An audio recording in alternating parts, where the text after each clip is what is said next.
September 2016 তারিখে মাননীয় প্রধানমন্ত্রী মার্কিন প্রেসিডেন্ট বারাক ওবামার আমন্ত্রণে আয়োজিত লিডার্স সামিট অন রেফিউজিস এ যোগদান করবেন। এই সময় তিনি আমাদের মহান মুক্তিযুদ্ধকালে ভারতে অবস্থান নেওয়া 10 মিলিয়ন শরণার্থীর বিষয়টি উল্লেখ করে শরণার্থীদের অধিকার সুরক্ষার বিষয়ে বাংলাদেশ সরকারের পক্ষ থেকে কতগুলো সুনির্দিষ্ট অঙ্গীকার করবেন বলে আশা করা যাচ্ছে। এই লিডার্স সামিট এবং UN summit on refugees and migration উভয় সামিটেই মাননীয় প্রধানমন্ত্রী বাংলাদেশে অবস্থিত মিয়ানমার শরণার্থী ও অনিবন্ধিত মিয়ানমার নাগরিক সম্পর্কিত সমস্যার একটি স্থায়ী, সুষ্ঠু ও গ্রহণযোগ্য সমাধানের বিষয়টি তুলে ধরবেন। 6 20 সেপ্টেম্বর 2016 তারিখে মাননীয় প্রধানমন্ত্রী নিউ ইয়র্কে জাতিসংঘে বাংলাদেশের উদ্যোগে আয়োজিত একটি side event south and triangular cooperation in scaling up innovation in public service delivery শীর্ষক একটি বিশেষ অনুষ্ঠানে প্রধান অতিথি হিসেবে উপস্থিত থাকবেন। এই বৈঠকে জাতিসংঘ ও বিভিন্ন দেশের শীর্ষ পর্যায়ের নেতৃবৃন্দের যোগ দেওয়ার কথা রয়েছে।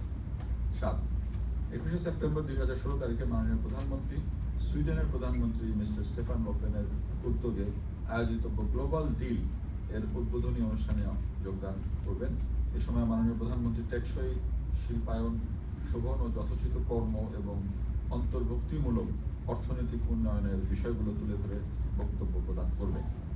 8 সাধারণ পরিষদ অধিবেশনের বাইরে মাননীয় প্রধানমন্ত্রী 19 সেপ্টেম্বর 2016 তারিখে যুক্তরাষ্ট্রের চেম্বার অফ কমার্সের একটি প্রতিনিধি দলের সাথে বাংলাদেশে বাণিজ্য বিনিয়োগ পরিস্থিতি ও সম্ভাবনা বিষয়ে মত বিনিময় করবেন। এই বৈঠকে মাননীয় প্রধানমন্ত্রীর সাথে বাংলাদেশ থেকে আগত ব্যবসায়ী প্রতিনিধি দলের উচ্চ পর্যায়ের নেতৃবৃন্দের যোগদানের কথা রয়েছে। 9 এর পাশাপাশি মাননীয় প্রধানমন্ত্রী জাতিসংঘ মহাসচিব সহ কয়েকটি দেশের রাষ্ট্র সরকার প্রধানদের সাথে দ্বিপাক্ষিক বৈঠকে অংশগ্রহণ করবেন এবং পারস্পরিক স্বার্থ সংশ্লিষ্ট বিভিন্ন বিষয়ে আলোচনা করবেন বলে আশা করা যাচ্ছে।